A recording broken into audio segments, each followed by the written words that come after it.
Okay, we're live here. We're live. See if we are live on Facebook as well. This looks good. Yeah, welcome to this Friday's Ask Me Anything Live. I'm Gert Mellak from SEOleverage.com. It's great to see you here. Today we've got a few interesting questions. We are going to talk about what is link building. We're going to talk about how to analyze a website if it's working well, how to monetize a blog. If you have a blog with a decent amount of traffic, how can you monetize it? How can you make money with your blog? And at the end, we're going to talk about conversion. What is a good conversion rate? What does it mean? What we should aim for? What's realistic? So that's going to be a lot of fun. Let's see how this is going. Just at the beginning, at a quick reminder, we have these Ask Me Anything calls every Friday at 10 a.m. Central European Time, 8 p.m. in Sydney. If you want to ask a question and you want me to talk about something that's on your mind in terms of SEO, online marketing, I'm very much into business, productivity, and efficiency and team building and things like that. Go ahead, send me an email. Let me plug in the email address here so you have it. .com. Let me plug in the email address. Send an email to SEO, us to support at SEOleverage.com. We are collecting all the questions and we try to answer at least 4 or 5 questions every Friday to give you more material to work on, provide as much value as possible so you can leverage SEO for your website and for your business growth. After these live Ask Me Anything calls, we chop up the video and also publish these videos on YouTube. So if you search for SEO Leverage on YouTube, you can also subscribe to our channel and get the videos there afterwards and pick the topics that most interest you. So welcome again if you just switched on now. Let's jump directly into the first question, which is what is link building? Link building, first of all, is one of the most important parts, especially in competitive spaces to rank in Google. What it comes back to is that Google's success really came with the idea that the more relevant links a website receives, the higher it should be ranked because the more value it provides, probably. So this means that if I have a website and I have important links from authority websites in my space, it's probably because I'm more important, more relevant, more authoritative in this space. So a link, in our case for SEO, for example, from other representatives like Neil Patel maybe, or Matt Diggity, or from Backlinko, for example, would be authoritative sources to link to us, and I would definitely improve our rankings. If I'm in a space like online art gallery or something like that, so link from museums, for example, or from art experts would definitely help me rank. So as you can see, we're not only looking into getting a huge number of links, we are also looking into getting links from relevant sources. Every link kind of carries some part of confidence towards the other side. You wouldn't want to link out to a site that's not trustworthy. You wouldn't link out to a site you are not recommending. Every link is a recommendation. And this is why you want to have a process in place where you get those links to your site being built over time, so that after a few months, more and more links are being placed to your site. Google can take the signal as a positive impulse for your site and see that more and more websites in your space are recommending you, your product, or your services.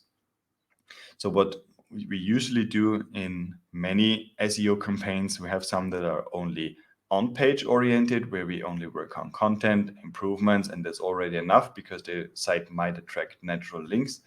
Other sites need a little bit of an impulse and a little bit of tweaking so that links are going to be built over time on a constant basis. Links must be in close relation to your traffic. So it's not natural for a local coffee shop to attract a huge amount of links, unless maybe punctually if they have some viral campaign going. But usually they are not naturally going to attract links. They're more going to attract social signals, maybe Facebook shares, maybe some Instagram shares, stories, etc., which would be the natural way. We don't want to raise a red flag, which means we don't want to create 1,000 links for a local car repair store, because Google can easily spot that there is something going on. With SEO, we try to make things as natural as possible. We want to have things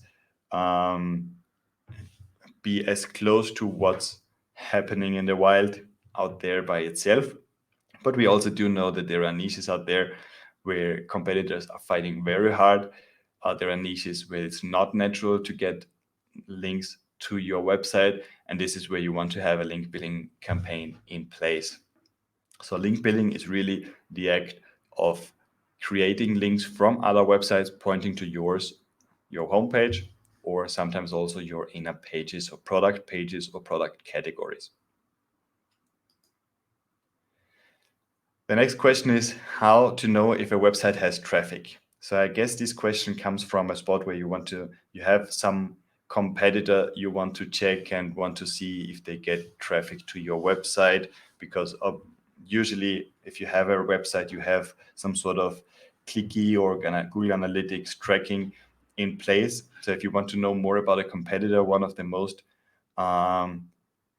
essential tools which are coming very handy is SEMrush, or another one is Ahrefs. So they call it Ahrefs.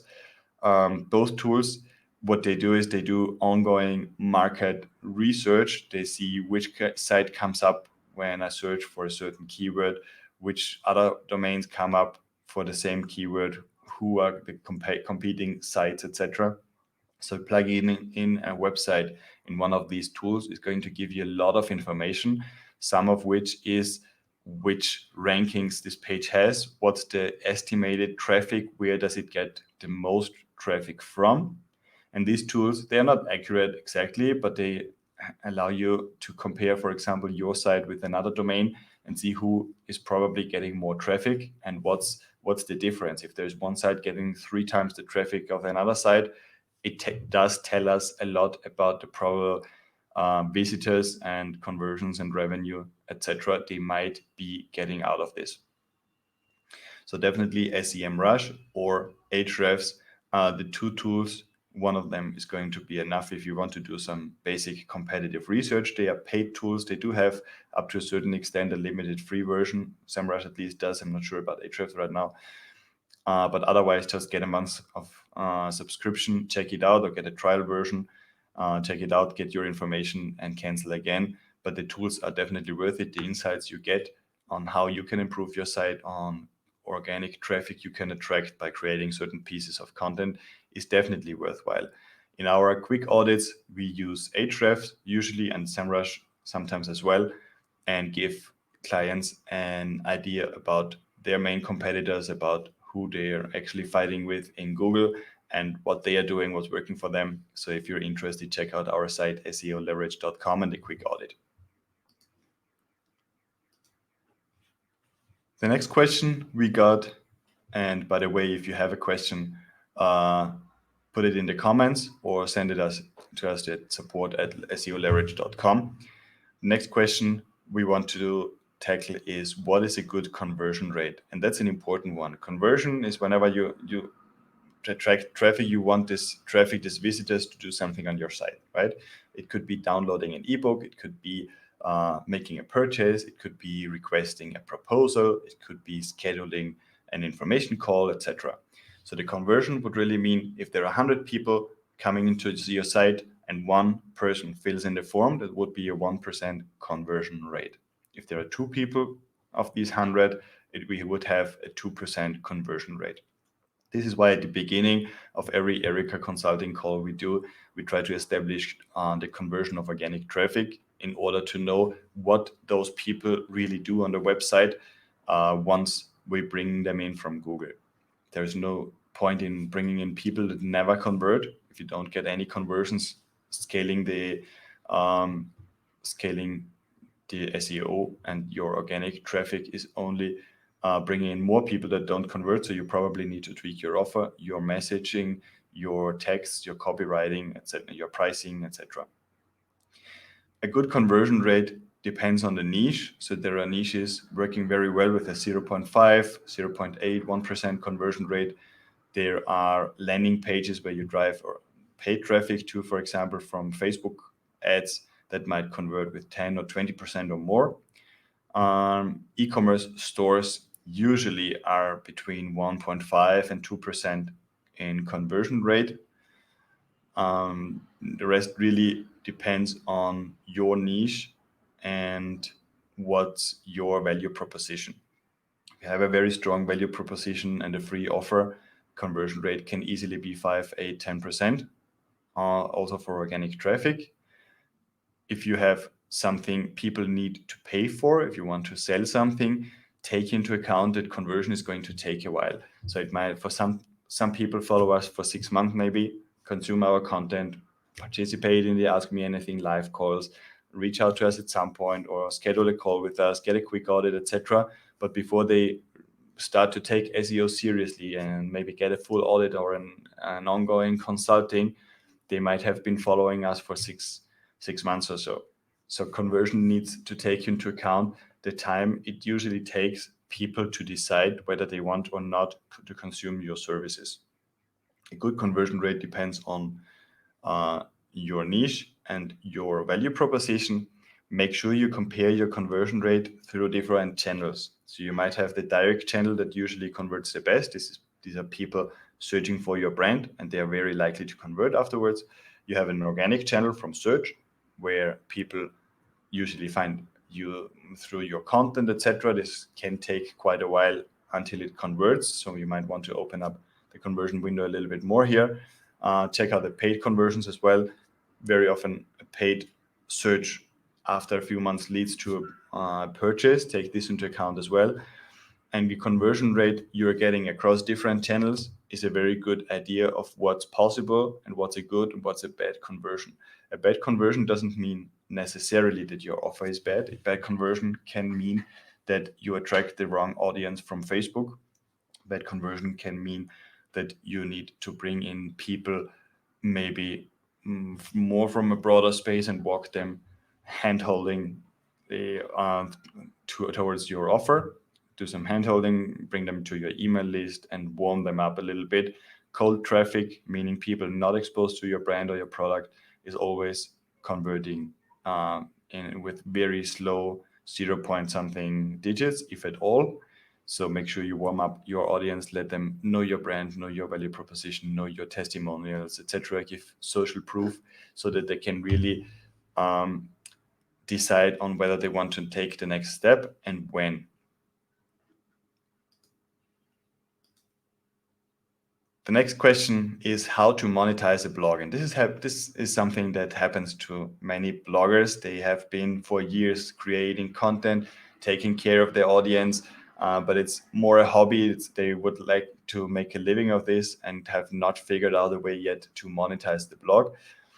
So in order to monetize a blog, you need someone to pay you for access to your audience. So what usually happens is that if you spend a few years on a blog, this is not something that happens in a couple of months.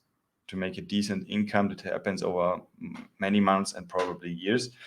You build up some sort of following. You create an audience that reads your content, that follows you on social media. They might check out a video. By the way, check out our YouTube channel, search for SEOleverage.com and subscribe. We put in those videos there. So you have people following your content, consuming your content, reaching out to you at times, etc. And having access to this audience, having those email addresses in place, having them on an email list where you can send a newsletter or some informational email to, having those followers on your social media page, engaging on Facebook or participating in your live calls, etc., has a value. So brands, companies are willing to pay to have access to your audience if this audience is within their target client. Okay, so on the one hand, you want to build very engaging audience, make it always bigger and bigger, but also strengthen the relationship with them. So there is much more value with 1,000, 2,000 followers which are highly engaged than having 1 million that really doesn't care about what you publish. Make your following strong, reach out to them once in a while, send them a personal email once in a while. We use Bonjoro, for example, which is a tool where you can create personalized video emails and send them to them. And by the time you have a strong relation with them, they're going to trust what you recommend. So if you come across a product, for example, you would really recommend because you really like it, you can reach out to the product's brand and see if they have what's called an affiliate offer. So affiliate, and if you sign up as an affiliate for a brand, it means that you usually get a special link to their website. You can then publish on your blog, and whenever someone clicks on this link, the brand knows they come from you. And if this person afterwards makes a purchase, there is usually your affiliate account there has like a total amount of commissions you're eligible for, and this adds up. Every time someone purchases there, you can get a commission. This is one way to monetize a blog. Another way to monetize a blog is to offer that people publish content on your blog. So some blogs you might come across have a section like guest posting or write for us or be an author, participate in this blog, etc. And some blogs charge for this opportunity to leverage their audience, their space, the blog they created in order to sell the possibility of publishing content there. So agencies, SEO agencies, marketing agencies, but also individual brands sometimes are willing to pay for an opportunity to publish on your blog, especially if you have very good and relevant links pointing to your site. They're going to be willing to pay for your blog. This is another way of monetizing it. A third way I could think of, for example, could be selling the blog.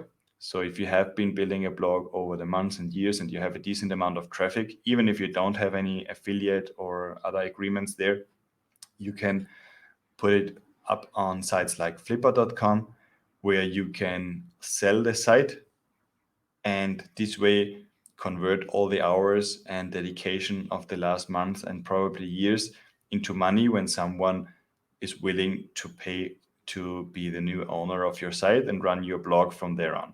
So this would be 3 ways on monetizing a blog. A fourth one, and that's probably the first one you've come across if you have a blog, is to put up advertising. So you can reserve spaces in your blog, put in what's called an advertising platforms script there. Like the most common one here, especially at the beginning, is AdSense, Google AdSense. And what Google really does is you place their code there, and when someone visits the site, Google is going to determine what's the most interesting banner of advertising this person should be seeing in this moment, and it's going to show it. So you just reserve the space, you put in the tracking code, and Google is going to do the rest. If a user then clicks on this banner, you're getting a small commission, but that can add up to a decent amount depending on the traffic you are getting. In order to then scale this monetization, you want to create more of what's working. Check out which articles resonate a lot with your audience, which articles bring in the most clicks, which products you could be recommending, and you test them, you review them, and you have an affiliate link in place, etc. So there are a lot of other ways. Drop me a line if you're interested, and definitely make sure you have a strong connection with your audience, because this is what at the end is going to have an influence on how much they trust the products you recommend and how much they are going to follow your lead. Let me just check if there are any other questions. I think there are not. So let me just put this up here. We've got this call every Friday at 10 a.m. Central European Time, 8 p.m. in Sydney. Make sure you get our top 10 tips. If you're interested in how to improve your SEO, check out the top 10 tips at seoleverage.com. That's a free PDF we offer. And it's an ebook I created based on all the deep dive audits we do on sites and all the consulting hours we spend with clients on Zoom where we talk about how they can improve. All this information, everything we learned there went into the free ebook. So definitely check it out and start implementing right now. So there is no need in just picking up these pieces of advice if you don't implement it. Pick up one and implement it, and then head back to the top 10 tips and pick the second one. If you have any questions, definitely send us an email to support@seoleverage.com. And if there are nothing else to answer today, have a great weekend. It was great to be on this call again, and follow us on social media to get an update directly about when we have the next call here. Take care. Bye.